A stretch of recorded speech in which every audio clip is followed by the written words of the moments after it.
পরীক্ষা নিরীক্ষা করা হয়েছে, এই যে বিষয়টা উঠছে সামনে, এটার কারণ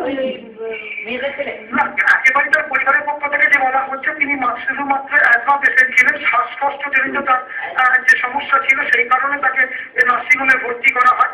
সাময়িকভাবে তাকে শ্বাসযন্ত্রের সাহায্য কর্তৃপক্ষ নিতেই পারেন, সেই বিষয়ে তার পরিবারের কোনো রকমের বাধা দেওয়ার কোনো তাদের দরকার ছিল না। কিছুটা সুস্থ হওয়ার পর তাকে 26শে ফেব্রুয়ারি ভর্তি করা হয়েছিল এবং 27 তারিখ বিকালের দিকে তার পরিবারের কথা অনুযায়ী কিছুটা হলেও তিনি ধীরে ধীরে সুস্থর পথে যাচ্ছিলেন। হঠাৎ করে তার শারীরিক অবনতি হতে শুরু করে এবং কর্তৃপক্ষের সঙ্গে তারা একেবারেই দফায় দফায় যোগাযোগ করলেও কর্তৃপক্ষ তাদের সঙ্গে কোনো রকমের সহযোগিতা করেননি বলে তারা একটা বড়সড় অভিযোগ আনছেন এবং যে চিকিৎসকের অধীনে মাদেবী ভর্তি ছিলেন সেই চিকিৎসক পর্যন্ত তাদের সহযোগিতা করেননি এবং সঠিক তথ্য তার পরিবারের কাছে দেননি বলে এমন অভিযোগও কিন্তু পরিবারের পক্ষ থেকে করা হয়েছে। সঙ্গে পরিবারের যে সদস্যরা রয়েছেন তাদের কি বক্তব্য?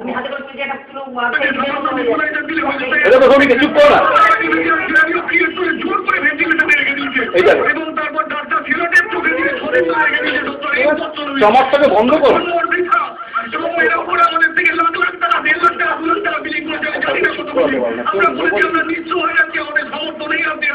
জোর করে রেখে দিয়েছি একটা বিলিং করেছে জানি না আমি এরকম ব্যবসার জন্য নোংরা এবং এরকম আমরা আশা করবো ওয়েস্টবেঙ্গল হসপিটালে পেশেন্টকে 26 তারিখ ভর্তি করেছি। আমরা চাইবো পেশেন্টকে কোনো পেশেন্ট করে যেন তুলে নিয়ে গিয়ে জলে ফেলে দেয় নিজের সন্তানকে, নিজের মাকে, নিজের দিদিকে।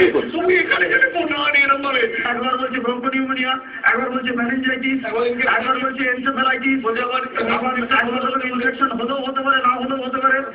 এইভাবে পড়ে রয়েছে। শনিবার থেকে চোখটা ঠেলে বেরিয়ে এসছে, চোখে স্কিন প্লাস্টার দিয়ে আটকানো আছে। আমরা জিজ্ঞেস করছি চোখটা আটকে রেখেছেন কেন? বলে চোখে ইনফেকশন হয়েছে। এখন তাহলে অপথলমোলজিস্ট দেখান, ডাক্তার দেখান। পেশেন্ট তাকে যদি মনে করে যে পোস্টমর্টম করে তারা জেনে নিতে পারে তখন এটা তো রাস্তা রয়েছে জানা না। চোখে ভেন্টিলেটর পেশেন্ট চোখ খোলা থাকলে চোখে ইনফেকশন হওয়ার জন্য চোখটাকে বন্ধ করে রাখা হয়, এটা হলো নর্মাল প্র্যাকটিস।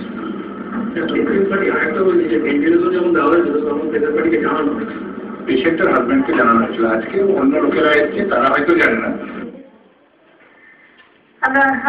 আপনারা শুনলেন যে পরিবারের লোকজনের বক্তব্য এবং এর পাশাপাশি হাসপাতাল কর্তৃপক্ষের বক্তব্য। হাসপাতাল কর্তৃপক্ষের তরফ থেকে পরিষ্কার জানিয়ে দেওয়া হয় যে যদি রোগীর পরিবারের যদি কোনো রকম সন্দেহ থেকে থাকে তাহলে তারা ময়নাতদন্ত করতেই পারেন এবং সেখান থেকে দেখে নিতে পারেন যে কি সঠিক অর্থে ঘটেছে।